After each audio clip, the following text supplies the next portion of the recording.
Back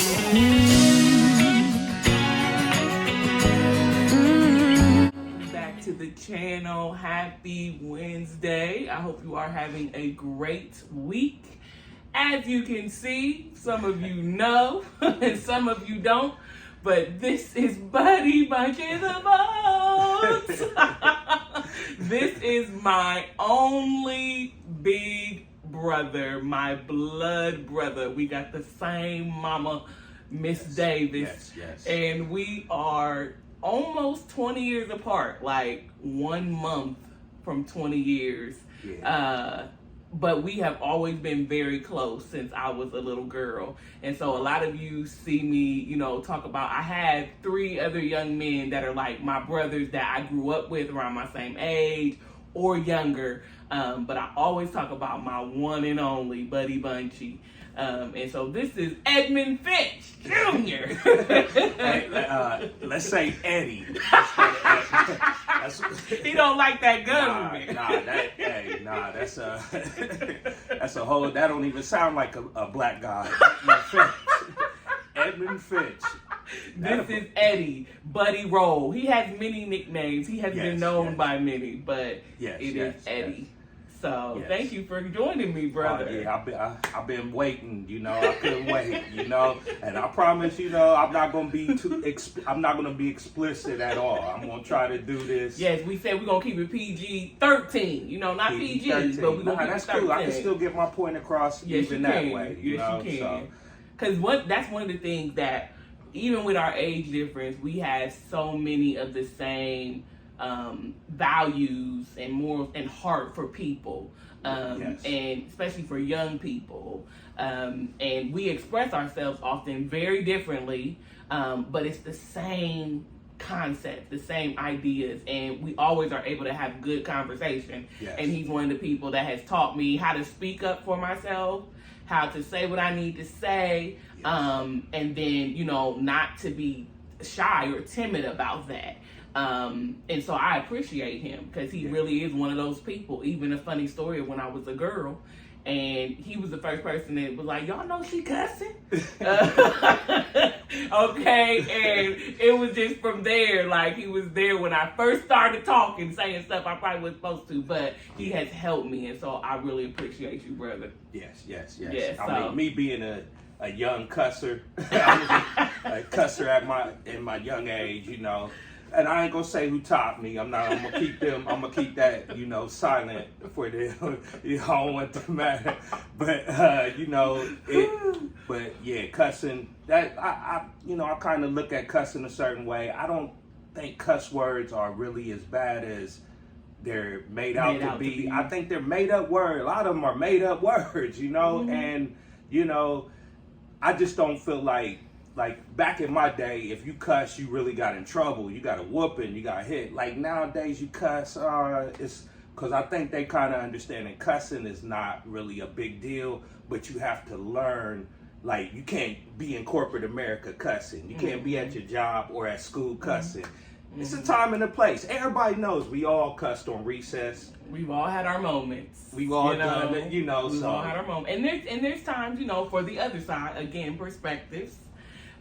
Where sometimes, not sometimes, when you are like, you want to represent in a certain way with God and certain things, there's some things, like that's just not the best thing for me to do. Maybe it won't come across for people, and everybody has different understanding and perspective of that. That's one thing I appreciate because we can have a difference of opinion in it, but yes. Agreeing to disagree. That's okay, man. That's okay. Our community, I feel, needs to learn that.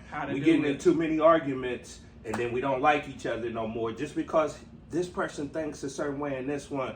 We all can come to an understanding. Like it doesn't have to be a separation because we don't agree with each other. Right. Just like this old state Michigan, right? This man is from Ohio, okay? Yeah, I'm from Columbus, Ohio. Disrespectful, yeah. I'm from Columbus, Ohio, and I represent Michigan Wolverines. Oh my God. Since I was 7 years old. Yes. So it'd be kind of bad for y'all Ohio State Buckeyes to ask me to turn around now. It's been over 45 years I've been rolling with them, True. and they represent the underdog which in life I represent the underdog. You know, the have not, the person who, you know, so. But let's, you know, with that, agreeing to disagree. You know, you have had your share, I know, from just learning and being your sister, of life's hardships, up and downs. You had really good times, but you also had some really low times. And I think that has shaped the man that you become. And with that, has given you an outlook for your community and for young people in a different way. And so if you just want to share a little bit about your thoughts and your heart for our community and for young people today. Right now, if I have to be honest with y'all, I'm heartbroken right now. Like my heart is really broke. I mean, I'm still going along with life, and I'm still trying to make a difference with the young people and the older people, you know. But if I have to be honest, my heart is broke, because when you see like we supposed to see like death is supposed to be like as you get older, and then you live the full life, and then you die. We're seeing kids like, you know, single digits, teenage. We seeing them not even get to live a full life, and they're just dying, you know, through many avenues. Like, it ain't just through them. Like, you got the police, you got other citizens. It's like, I don't know, right now our youth has a target on their back, and I don't think, I don't know why. I can't ask why the target is put on their back, but it's pretty obvious that a certain young group is being taken out of America. So I just, I'm trying to play my part, and I always liken it to this. You know, everybody, you know, has these programs, has these has their own solutions to what they think can help the problem, but to me, it's very simple, and we don't have time, because a lot of these kids are not going to come to the program. They're not going to participate. So as an adult, you have to roll your sleeves up, get out your suits and your whatever you wear, get out of that and put on a sweatsuit, put on some regular clothes, and we gonna have to like really get out here in the community and start engaging with these young people. Like, that's one of their problems with the older generation. They feel like y'all talk at them instead of to them. You know, that's one of their biggest things. I'm telling you, like, talking at them instead of talking to them. We should talk to them. They are a human being. They are, you know, they deserve a certain amount of respect. You know, whether they're young or not, they still deserve to be respected. And I just feel like the onus is on us older people, adults, you know, really like 35 to 70 or even above 70, like, the onus is on us. We set this table for them. Like, that's what we have to understand. We have to go look in the mirror and understand everything that's going on right now today was caused by us. Like, the cause and effect. Like, we could have stopped a lot of it, but we didn't. And now the results are what you see in every day on the news, every day in this community. Young people killing each other or getting killed, or participating in stuff that's above their head. Like, some of you dudes out here that feel like y'all tough and y'all want to break away from your family and go to the streets, you're not built for the streets. You know, like a lot of us, I was in the streets, but I made it up out of there. I'm one of the lucky ones by the grace of God. You know, I'm very lucky, but a lot of the kids of today, we were built a certain way. So we were built to be a little bit tougher. This is a more of an emotional generation now. It's like y'all go off on emotions and not toughness. And if you're gonna decide that you want to be in them streets, you better be tough, or it's gonna swallow you up. It's either death or jail, or you just gonna be in a cycle that just almost like a whirlwind. You're just gonna be in a cycle. So. My advice, first of all, my number one advice is to young people, do not even go in the streets. Don't go there. You're not built for it. Like, just be realistic. You don't have to be tough. You don't have to be tough to be known in the community. You don't have to, like, it. So it's like a lot of other choices you can make. The streets is not one of them. I promise you. I have so many dead friends that I grew up with, and they're dead. They were in the streets, you know, and they probably heard the same Malcolm X speeches from me every day, you know, but they didn't listen, and they're not here. And now I worked in the school system with my sister, with my mom, with various people, and now I'm seeing the very young people that I, you know, had in school. I'm seeing them die, you know, and that, oh, man, that it breaks my heart. That's why I say it's heartbreaking for me, because for some reason God blessed me with a gift, and I didn't understand that gift for a long time. For a long time, I didn't understand what my calling or gift was. I knew people were attracted to me. I knew that. Like growing up, all with ladies, man, all that type of stuff. All the dudes want to hang out with me and be cool with me. So I was very popular. I understood I had something special going on, but I was using it in the wrong way. And I always ask God, why, you know, do you take me through all the pain growing up? You know, why did I go through all that? Like, and I never understood until maybe I got in my 30s, and I understood why my childhood was so painful and so tumultuous. I understood because I had to be the model to show the kids that you can make it out from being with a single mom, being raised by a single mom. That was hard, man, for me. That was very hard in the 70s. You know, I'm one of the first. I'm one of the first single dudes, like with a single mom, and we're struggling to try to make it. Like, I'm one of the first. I used to be in the show, like in school, you would have 30 kids in the class. It would only be like me and a couple other dudes. We didn't have our fathers in our life. Everybody else had a family, you know, 2-parent family, and that was good. And I'm not hating on that. That's what it's supposed to be. It's supposed to be that way. It was only a couple of us in the 70s. Then turn the clock ahead today. You go to a classroom, out of the 30, 27, 28 of them are single kids from single moms, you know? And it's like, that's a drastic change to go from that to that. And then this is the situation we're in right now, you know, where, you know, you got kids out here. I hate to say it, and I don't want to use words like neglect, but some of them are being neglected. And with neglect means a kid is out here free. He or she is doing whatever they want to do. And when you say neglect, you're not just saying, oh, they're not being fed, they're not being housed, but like not paying attention to them and what's going on in their life. Right. Right. They're being fed, and they're being like all the regular clothes being bought for them and all that. But as a parent, you also have to carve out time to be with them. You can't just sit them in front of a game, or send them to another room, or let them just like go this place and that place and on their own doing stuff. No, you really have to be in their life.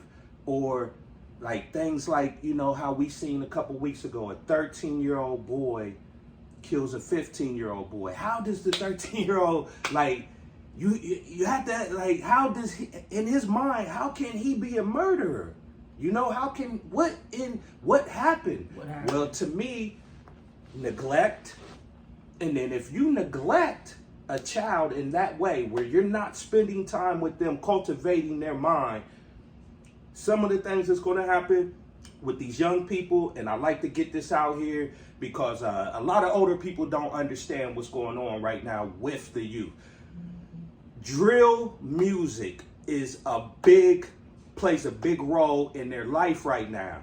Like it's almost like it's raising them, because you're wondering, like, well, how does he have murderous thoughts? Why is he acting this way, that way, no respect there? That's part of drill music.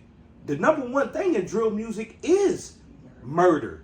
Like, you disrespect me in any kind of way, you get murdered. And that's one of the things that's raising our kids, you know?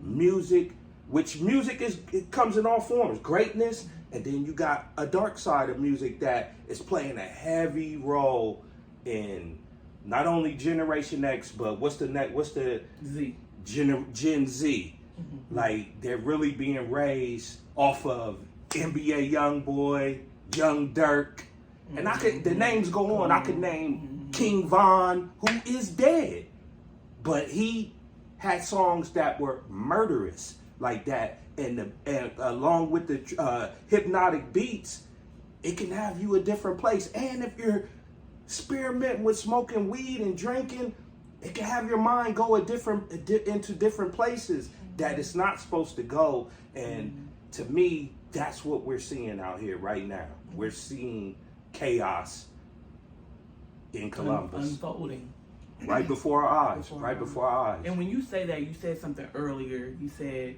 it's a specific group of young men. Let's be clear, right? We're talking about Black young men. Yes. We're talking about this population because we see it in the school system and the justice system. These are the young people that I've worked with on that professional level, that you've worked with on a professional level in different types of spaces, but we're seeing the same exact thing. And so, being mindful of that, you as a Black man, the life that you've had to live, you alluded to it, and I know that in another video we'll be able to go in more depth about that, right? Yes. But thinking of what you experienced, like, what were the things that you would say have been the hardest thing as a Black boy and a Black man in America? What you felt then to what you feel now, and maybe how they're similar? Well, like I said before, I think my where I connect with the young people today, I think we grew up similar, with the single mom. And then, like, me and my mom, unfortunately, we grew apart from each other around, I think I was around 14, and I was, sent to be with my dad, but I was going to live with my dad, but ended up a grandma thing. Like most of these kids, you end up living with your grandmother. But my dad, bless his soul, a great man. But just like me, which I understood, he had great powers too, but he used them in a different way. He used them in a street way. So my dad at 14, I was felonious at 14. I was kind of forced through pressure to do street things, like as far as what my dad was into. He was bona fide safe cracker. He was known across the Midwest as a notorious safe cracker, and he could bust into any safe, like without any physicality. Like he knew how to listen for the ticks. Right. Yeah, I mean that was a street skill he had. And so unfortunately, when I came with him, I'm thinking, okay, I'm with my dad. We getting ready, he getting ready to get me ready for football, basketball, life, girls, all that. Instead, he turned me out into the streets, and I became a street dude. And a lot of people in my family, like my sisters, my mom, and all that, they really didn't know what was going on because my dad was a pretty big dude. And the thing, you tell anybody what we doing, you getting busted up, Mm-hmm. So I had a fear of my dad,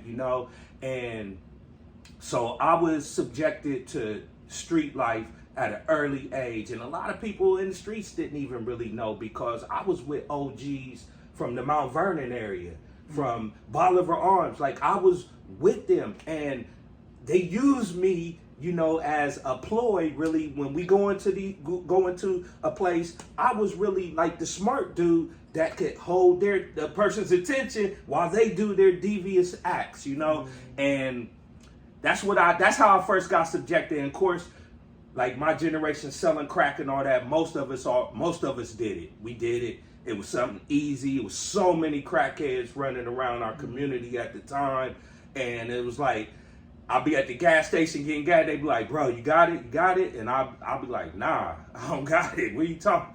And they meant, "Do I have any rocks on me?" And I would, I thought, I was like, "Dang, well, I could be rich if I." So we all dabbled in it, but I understood after a while, I'm killing my community if I even attempt to keep doing this. So I stopped. So a lot of my life it mirrors these young people, and that's why when I can spot them out instantly. The troubled ones, I'm attracted to troubled kids. I'm like, I love the straight A student, I love the ones who are doing great, and that's cool. I fool with them too. Definitely fool with them because they need direction too. But most of the time, God is directing me into the troubled ones that are on the verge of either getting killed or they're going to spend a lot of time in jail. So I just feel like I thank God all the time because you could be lost out here, even as an adult, not knowing really what direction your life is supposed to go or would take. But after that, everything is easy now. And I don't work in no school system or anything now. I just do it free. Like we talked about lawyers, pro bono. I'm gonna do this for free. I don't have to receive a check to do this because it's my duty as an older protector in the community to give it back to these young men and teach them how to become protectors of the women in their own generation. Like right now, they're not protecting the young women. The young women are getting stabbed, killed, shot, all kind of crazy stuff being done to them, raped, and all that. And young men are just sitting back letting that happen to them. That doesn't fly. And on my watch, if you're a young woman out here in this world, whenever I'm around, they all feel secure because they know I'm going to give my life for you. I'm going to protect you like I was supposed to. God made us men to protect. We're supposed to protect. That's why we're stronger. That's why we're a little more aggressive, because we are the lion, the protector of our queens, And I've showed that in many ways, and I think God was preparing me for that with my sisters. Like when I was younger, I was a lion. I protected them. I love my sisters and my young brothers, and it was preparing me not only to be a protector of the community, but a great father, because that's one of the number one things, that being a father, which a lot of guys out here don't get to see. They don't get to see a male be a real father. You see a lot of men in a family, but the woman is doing everything. You see him, he's in the household, but the woman is taking the kids here, doing this, doing that. She's the only one interacting really with the kids. I wanted to be the first, almost like father out here in my generation, and to show the younger generation how to really be a father. Be present. To be present and really some of the stuff that I thought was important, I stopped all that. You have to carve out the time. You think I wanted to go to the park every day? Every day my daughter would, Daddy, let's go to the park. Daddy, let's go here. Daddy, how can I tell that beautiful young lady no? How could I tell my little queen no? I do remember that. Yes, and I'm saying it was times I worked 11-hour schedule with kids all day. And then I got to go for 3 more hours. And so a lot of sacrifice comes with it. And to me, that's part of the game. And we have to be willing to do that as parents or a father. Right.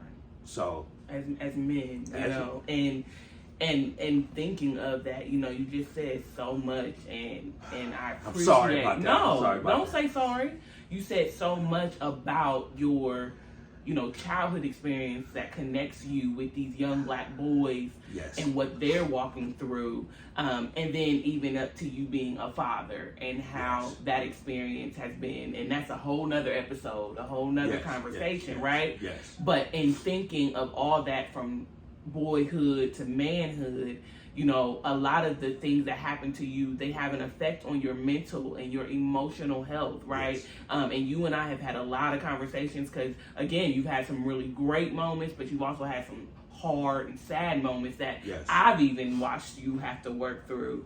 And with that, in the next couple of videos that's going to be coming out in this series, it's going to be about the mental and emotional health of men. Of Black men too, because in our community specifically, right? And we're not saying this is not for everybody, because it is, but we are a part of the Black community, and being able to lift up the fact that there are specific things we need to keep uplifted and encourage each other in, and women need to create the safe spaces and make sure that men feel safe, and vice versa. Right. You know, but for the purposes of men, you know, what are some of the top things, you know, from everything you've gone through that you're like, I had to do this to take care of my mental, to take care of my emotional, or things you may still be learning that you have to do? Yes. You know, what are some things you can share to encourage your other young men in our community? Okay, and I want to get this clear too with the listeners. I've evolved into, I'm black, definitely. You see this? I'm definitely a black man in America, definitely. I cannot run from that high. But eventually, you have to graduate to a higher level of a being. You have to be a higher level being. Like almost all this crazy stuff, you have to rise, your mentals have to rise above it. You almost have to think universal. Like somebody out there in the universe created us and got us to where we're at. So that's where I'm at mentally right now. This is one of the finished products of me is my mentals are universal. It's not just restricted to a black or white or a color, which to me, America has reduced us to color. Black, white, yellow, and we're all fighting each other because we're all reduced to colors, and we're brainwashed into going with that. I'm not. I'm going to think. So when I do what I do out here in the community, I got plenty of white people that I mentor. Plenty. So I don't want it to get to where it's just like I'm just talking black because I am black, but my message is universal. It's for everyone. It's for everyone. I have other races love me just as much as my black Americans love me. Other races, I'm talking about, they adore me, you know, because I give them my real personality and they love it. But right now, it's a state of emergency in Columbus, Ohio, with black men and our mentals. Our mentals are... We're at a point, it's genocidal almost. To hold, we hold so much pain in. Like all of us are going through pain, not just me. I'm not the author of pain. Millions of black men in America are going through pain. But guess what? We were taught growing up. We were taught to keep it bottled in and be tough, be strong. If you let it out, you're a little punk or you're soft. You know, that's what was told to us by the OGs. If we brought that out, we were considered soft. So a lot of us kept it bottled in, not knowing that's tearing our body. We didn't know, like all the stuff that we know now about our bodies, about our minds and brain, we didn't know 20 years ago. Mm-hmm. So we kept all that bottled in. We didn't know, man, that's why your blood pressure is so high now. That's why diabetes could have came on through that way. Can't anything. That's why you self-medicating. Let's put that in there. Right. I agree. I smoke a lot of weed, you know, and I'm not saying it proudly, you know, but I'm saying, yeah, that is one of the reasons, you know, my mental state growing up, I turned to weed, you know. I'm not going to lie about that.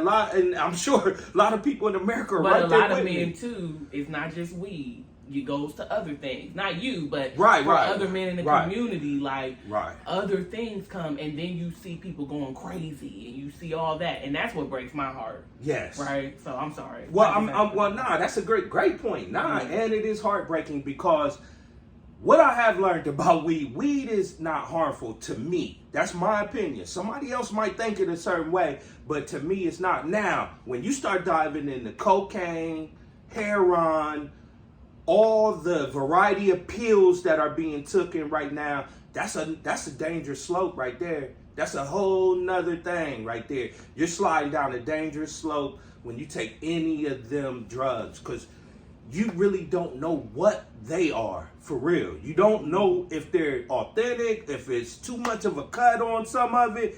That can bust your heart real quick. So, you know, we are using drugs a lot to cope with a lot of things, you know, and like I said, for a lot of people my age and maybe around my age and a little older, we were taught to hold all that pain in, which was not correct.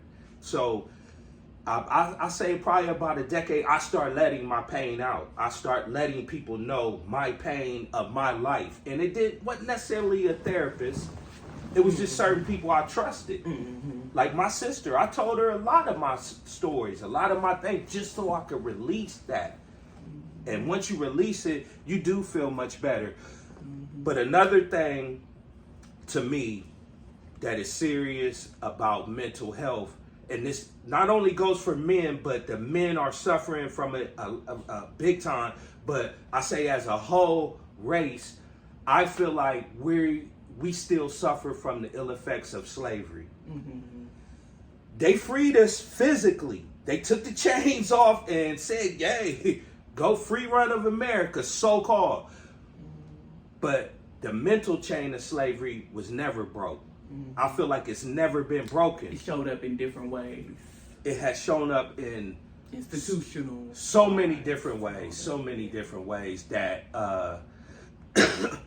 I mean, we are people for the last 400 years. Like, I feel like mental slavery has went on. Now, they maybe a couple hundred years ago, they stopped the physical part of it, but the mental part of it is still there. And I feel like black men are the number one. Like we're hurting from this the most because we are still stuck in it. Like, I see black women and they're strong, man. A lot of them are trying to break out of that, like try to break out. But sometimes in America, it's hard for a black man to do it. For one, he's being raised a certain way to not even be on a level where he can break the cycle. I'll just be honest with y'all. Black men are about 5 to 7 years behind the average man, just because of how he's being brought up and because of the mental pain. The mental stuff keeps you from growing. Sometimes it's not even stuff your family did, but it's the institutionalization and the things that you don't even have access to, the things you never even knew about that push you behind. Yes. You know? Well, like in school, okay, you got kids that go to Columbus Public Schools. Are they getting the same education as a kid that goes to a suburban school in the OCC? I think the balance. They're not even. It's not even. It's not even at all. It's not even at all. And it's like, and to make it even worse, compound onto this, the curriculum is different. So you got kids who are thriving in Columbus Public School. You got a lot of kids that are doing bad in school, and that is a whole nother subject too that we can get into another time. But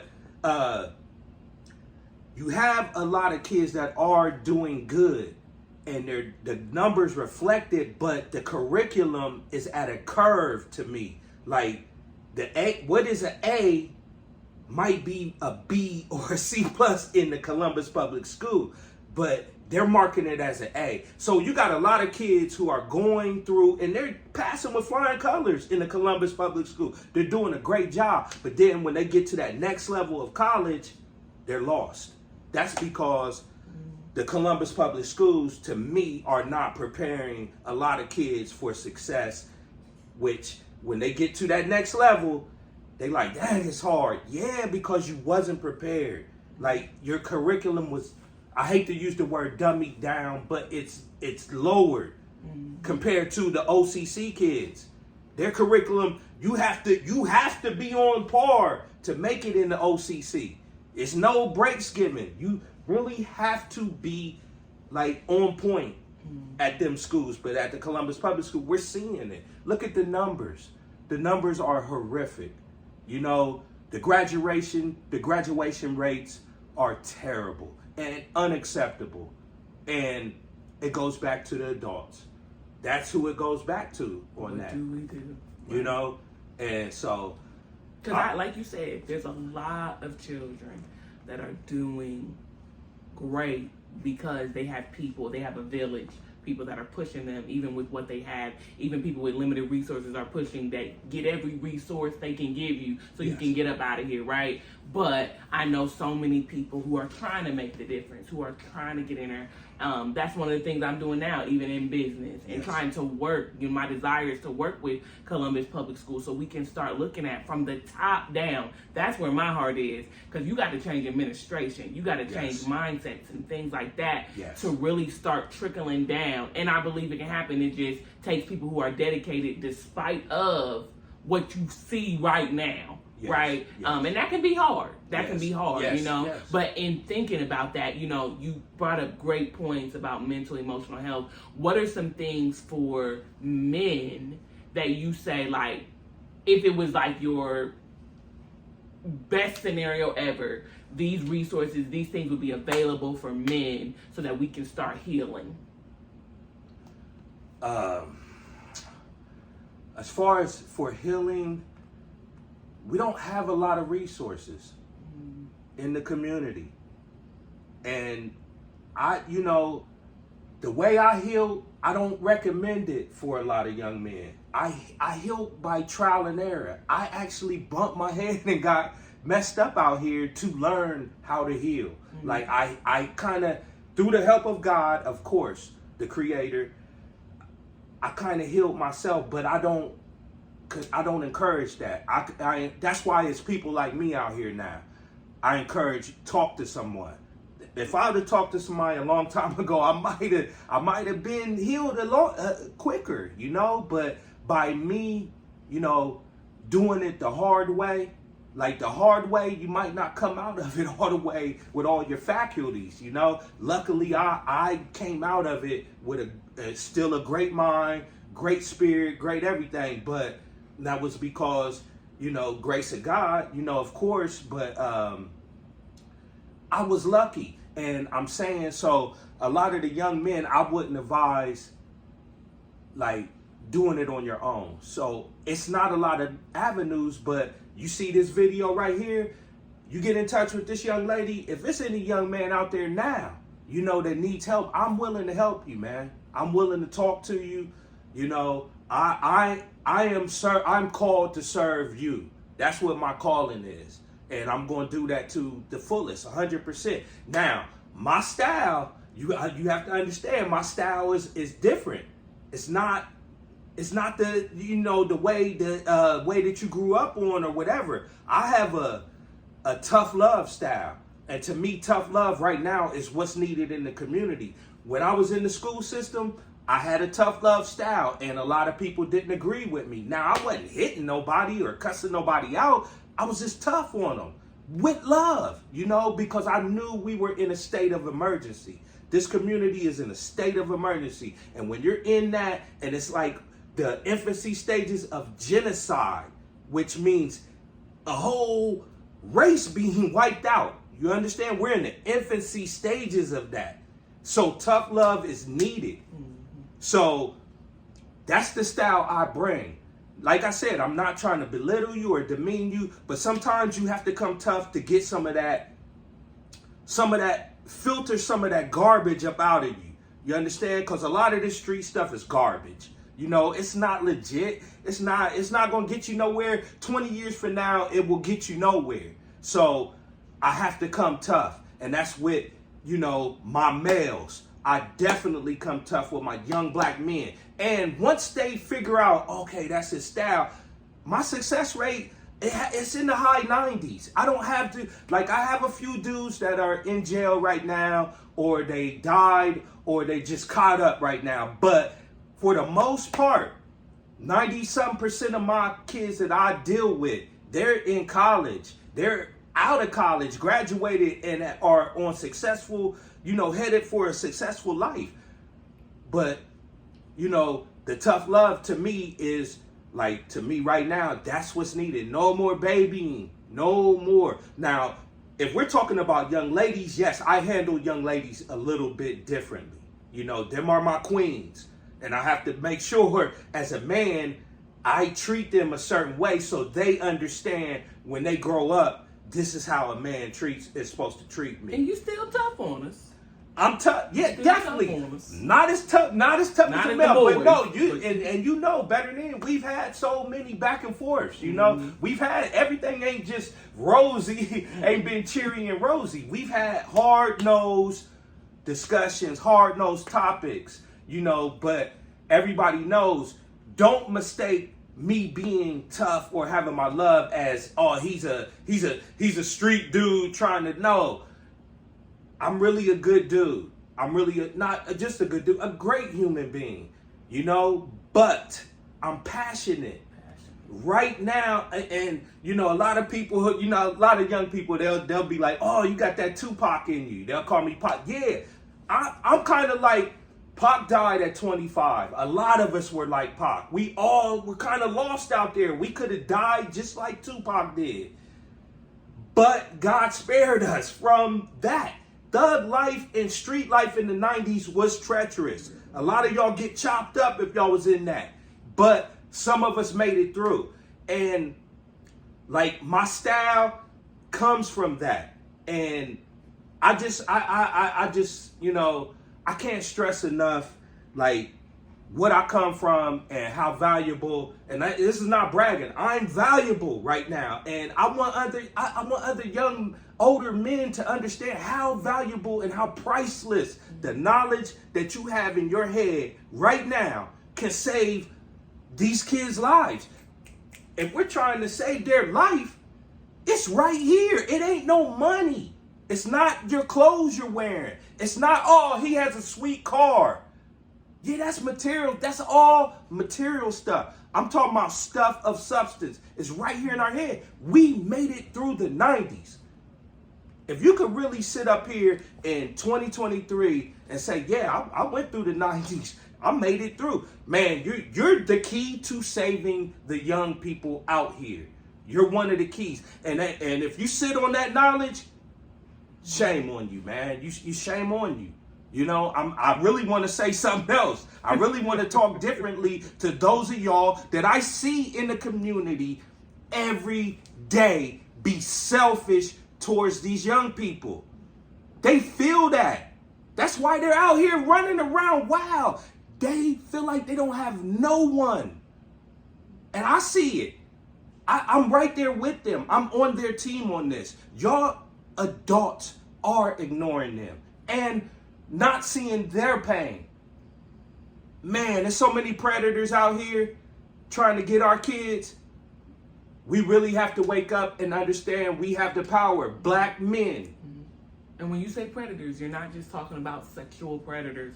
You're talking about people that want to turn the hearts and the minds of young people, young men, in a negative way. Yes. You know, and I think, you know, even to the point where you say they do feel neglected. Yes, because it's not just about all the material things you mentioned, but they need to know that you are there for them.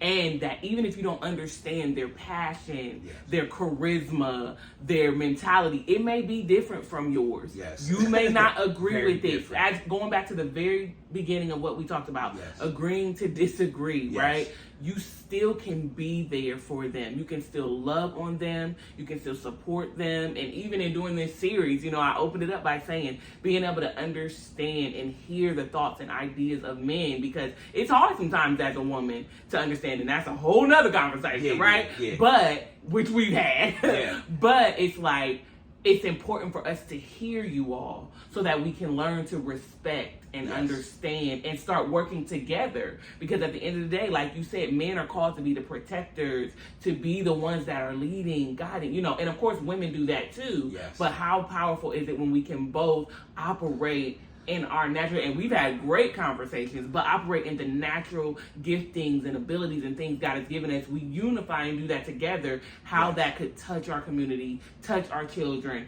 touch each other, you know, and all the things that we, yes, have our hands to do. So it's just, yeah, I appreciate everything you said. 2 key points that you said. I mean, one of them is with black men and women.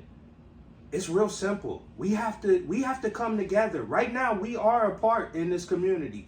That's just being real. Black men are thinking a certain way. Black women are thinking, and we're going opposite directions instead of coming together. which a lot of our problems in the community, if black men and women just take the time to either agree to disagree or have understanding with each other. Understand, like, how can you be around somebody and not understand them? Like, that's a waste of time of being around that person. I think that's a key part. And we could go, I just want to go back on this real quick. Something important that you said. A lot of my black men out here my age and and I'm not saying me, because I've learned to adapt, and I also are into some of the things young people are into. Right. I think some of their stuff is great, but like my age group does not like how they wear their hair. They think they wear their hair like girls. They think they dress in too tight clothes. The clothing is too tight. And a lot of things they just don't like about young men. Music, clothing, and all that. And I'm saying, yes, I get it. But this is their time. And you can't not like somebody just because of how they dress or how they teach them values, teach them morals, teach them the things that make a man a man. Right? Not just their outward appearance, but what's on the inside of them. Because we all had different styles. And a lot of those things we grew out of. A lot of those things, Man, we was wearing shirts 2-3 sizes too big. Pants 2-3 sizes too big. And the baby boomers, the generation ahead of us, hated it. Yeah. They hated us. They did not like us. We were rapping. We had Pop, Scarface. When NWA came. Oh, yes. When NWA came and introduced themselves to our communities, buddy, a lot of us, our mentalities changed.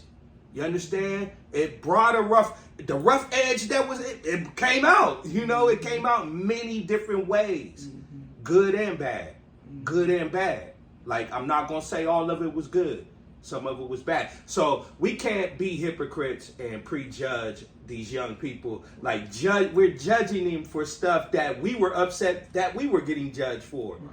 That's hypocritical. Mm-hmm. And that's a great point. When you brought up the differences and all that, man, that's one of the big reasons. I ain't saying as an older man you have to roll with any of the stuff they into. Right. But don't disrespect them. Don't take time with them. Don't neglect them. Not over that. Because that's why they don't know how to be men. How to ask. That's one thing with my dad, especially in the end. I saw the growth. I saw the change because he couldn't understand, he didn't understand, and he wouldn't always agree with certain things, but he would take time to love on you no matter who you were. Yes. And that's the one thing that I'm like, I next month I'm honoring that part, because it was just, I saw it's possible for older people. Yes. For that to click. Yes. It's possible. It is. It's possible. It is. So. And like the baby boomers, I brought that up, right? That's why Your I'm saying dad, that. our mom, and Morris, and my dad, and everybody that come from that baby boom. I was rough on the baby boomers. I was rough on my mom. And my dad, and my dad, and your dad. I was very rough on them because that's when I had all that pain inside. So I took it out on a lot of them. I took it out on the baby boomers. But you grew, I will say. No, I grew because and this goes back to the priceless information that we have in our brains. I grew because I said, hold on, why are they why did things go down the way they went with the baby boomers and Gen X? So I did my history, I did my homework. I went back and had to look at all that stuff and reflect. America, they did something for the first time that they've never done ever in the history of America. The baby boomers, the drugs were really put in our community during their watch. And it threw them off guard. It threw them off. I did not, my dad was a heroin addict. I've taken needles out of my dad's arm several times. You're thinking he's dead, but I didn't understand that heroin is a downer, so he's out of it. I'm taking the needle thinking my dad's dead. But I didn't understand, and I hadn't taken the time to even understand what they had to go through. A lot was through on the baby boomers because they were amazing. Probably out of all these groups that we classify, baby boomers, Generation X, Gen Z, all these little alphabet letter groups. Out of all these groups, this was the coldest. And I'm saying I come from Gen X. I'm talking about the standards you're seeing in America right now, we set them. And other groups are just carrying them on. This generation was a little different. They were amazing. I was born in 69. Right on the heels of Martin Luther King, Malcolm X, all them, Kennedy, everybody getting assassinated, Black Panthers, and all this stuff going on, Vietnam War. I came in on a storm. And guess what? During that storm, for the first time, they were throwing guns in our community. They threw drugs. The baby boomers didn't handle it well. It caught them off guard, a lot of them. And that's where a lot of our troubles started. 50 years ago, 50, 60 years ago, coming off the heels of like some of our greatest leaders in America that were for the right thing, dying. And then bam, you got a whole community like right there, growing, strong. My mom, you wouldn't believe Sharon Davis had an orange afro. All kinds of She had her fist up. She had to pick. We had to pick with the fist on it. We had them kind of things in my house. My mom brought me up Afrocentric. She brought me up that way. She put me in front of the TV to watch Roots, to see why we are to understand this is why you're in America. She was more sedity, but she still put me in when we watched Roots. Definitely did that. I could never take that away from my mom. My mom actually sat me for the whole week in front of it, and I didn't understand at first, but guess what? That was one of the most valuable things she's ever done to help me out. I didn't know what. I didn't have a clue of anything. Now I know why I'm in America and what happened, what actually happened, because it's obvious we're not fitting in America. We don't fit in, or it's not made for us. You could tell it's not made for us.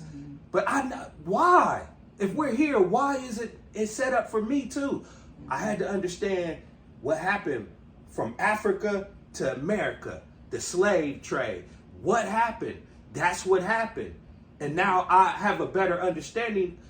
You're not going to know who you are if you don't know where you came from. That's for real. If you're just going to be lost, and anybody can lead you into something. But that was that my mom doing that for me was big. And it shows the baby boomers, like you said, they were thrown off guard, but it shows their perseverance. And yes. Then that's what gets me to say, young people, let us be grateful and let us sit at the heels and hear, even if we don't always understand some of their mentalities and things, because they really loved us so much to still give us those things, even though they might have got some stuff wrong. They might have got some stuff off, but they still knew enough, but I still got to give them an opportunity for better. I got to let them learn more about where they're from and, all those different things. So not to go, because that, again, a whole nother conversation. Oh, yeah, that could be talked about forever.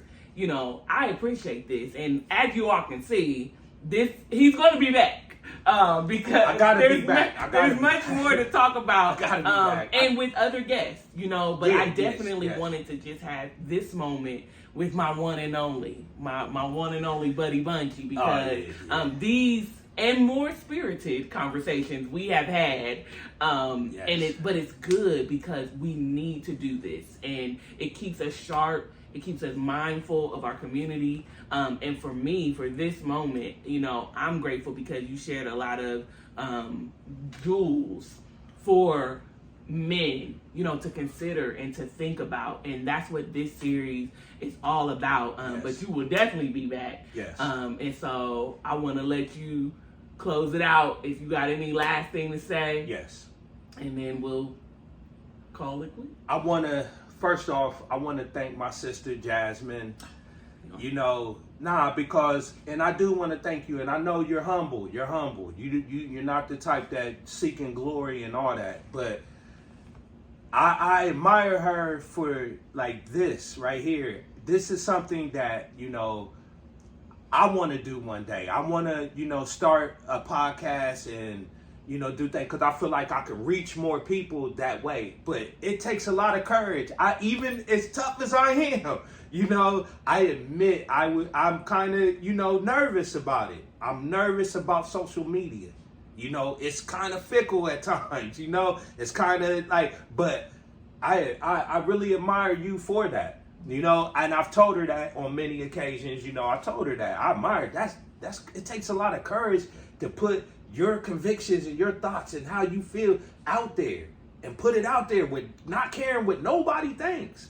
So I think this right here helped me though. This helped me. This is my first time in front of a camera in the social media era, which don't get me wrong, I see it could be greatness out of the social media, but some of the content that's coming out from podcasts and stuff, it's not helping black people or any people. It's not helping anyone. It's just there for shock value or trying to get your brand up. I really want to help people, man. I'm tired of living in a community where we look at each other with hate. Like, hate right now rules over love. And that's a sad thing to say. Me and my sister, we got love. And a lot of the people we associate with got a lot of love in their heart. But we also see the community as a whole. And the number one word I come up with is hate. Like, I see it. Like, back in 2010, I started saying 2020 is the downfall of black people. I started saying that, and a lot of people that were around me, they know this. I said this, and it sounded crazy. And I didn't want it to come true, but everything that I was seeing, the young people at the time are the killers I'm seeing right now. I saw it. I didn't want to see it. I tried to help it. But a lot of adults, we were fighting with each other. They didn't like me. It was about who liked who or who was trying to whatever. But we missed the whole point of we're here to help the young people. That's the whole, I'm not going to hate on your style. Don't hate on my style. If both are effective, then we're going to save some lives. But as usual, adults get together and we argue, we fight, we don't agree with each other. And that's one of the biggest problems in our community. The adults are failing the young people. We are failing them. As a whole, we are failing. And I just want to be a person that is a solution and not a problem. And whatever I have to do to get this community back to where we are where I could say we're a village, and I could say it proudly. Because right now, we're not a village. I grew up in a village. If I did wrong, guess what? The lady down the street, she knew me and my family so well, she could give me a whooping if I'm doing something crazy out there. Or she could chastise me without having to feel like, oh, they're going to come back cussing me out and blast me for telling your kids something. Yeah, right now, you have kids out here doing wrong, and it is people trying to help them, but then the parent is on the kid's side, and they want to argue with it. So we have a lot to work on, and I appreciate Jasmine giving me a chance to talk. As you can see, I have a lot more to say. I have a lot of priceless gifts in my head to give away to kids that are full of substance, full of love, tough love, and sensual, soft love.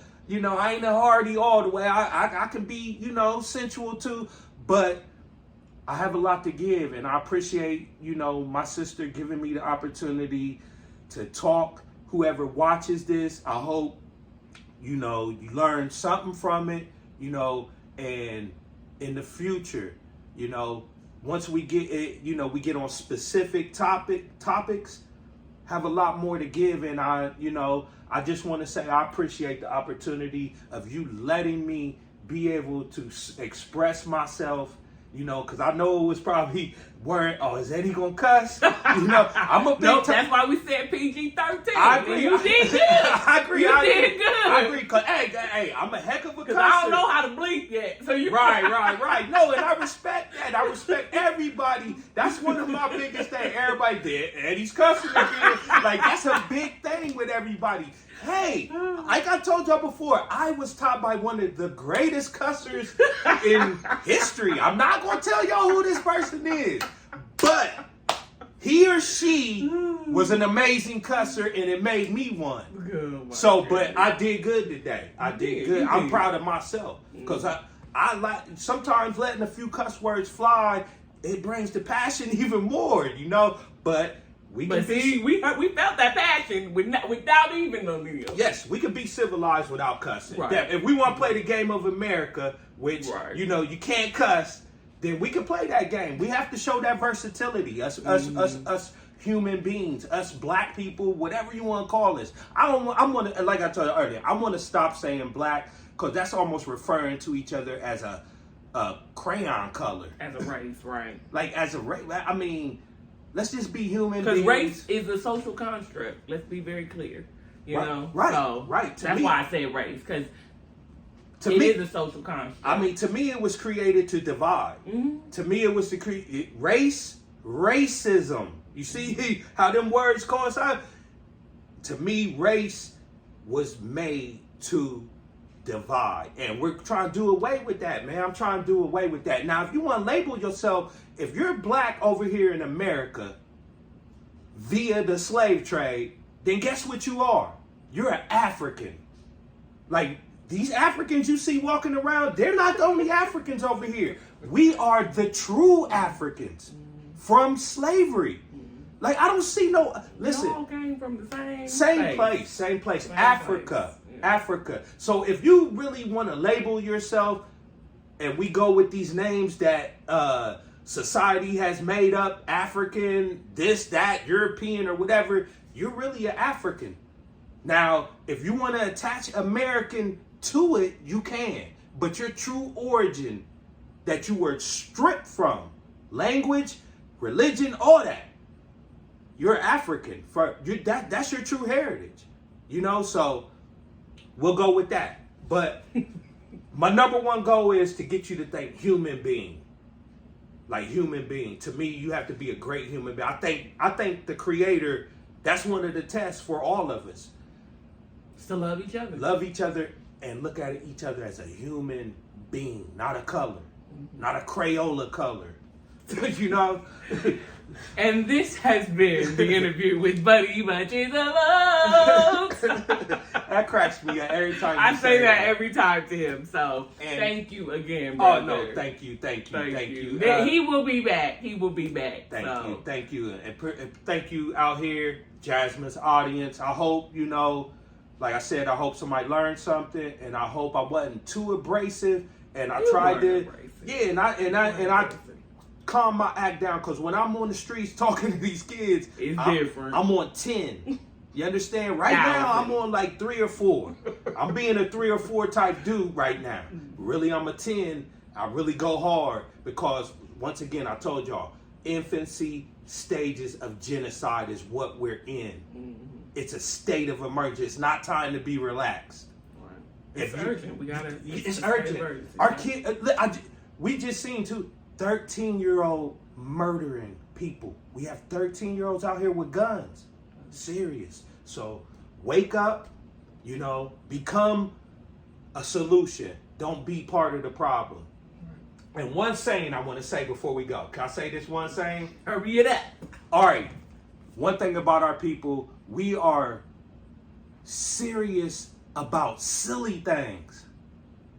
And we act silly over serious things. Like, I want y'all to listen to that carefully. All the silly stuff that we think is important. And then important stuff happens, and we act silly when it comes. And we're going to have to bring that back as maybe the title for the next conversation. Yes, that's pretty big. We're big. So, I mean, we're big on. That's a great quote. We're big on that. We're big on that. Like, silly stuff, we tend to, like, get entertained over silly stuff. Then when something serious comes, It's boring. We get quiet or we don't do anything. Right. And well, yes. Thank you, buddy. Sorry, I keep going forever. Thank you for sharing that. I love that quote. So we like that? Yeah, write that down. I am. We're gonna come back to that. So. Write that down. Thanks, buddy. All my quotes are shareable. I'm not one of those. I ain't got no copyrights on none of it.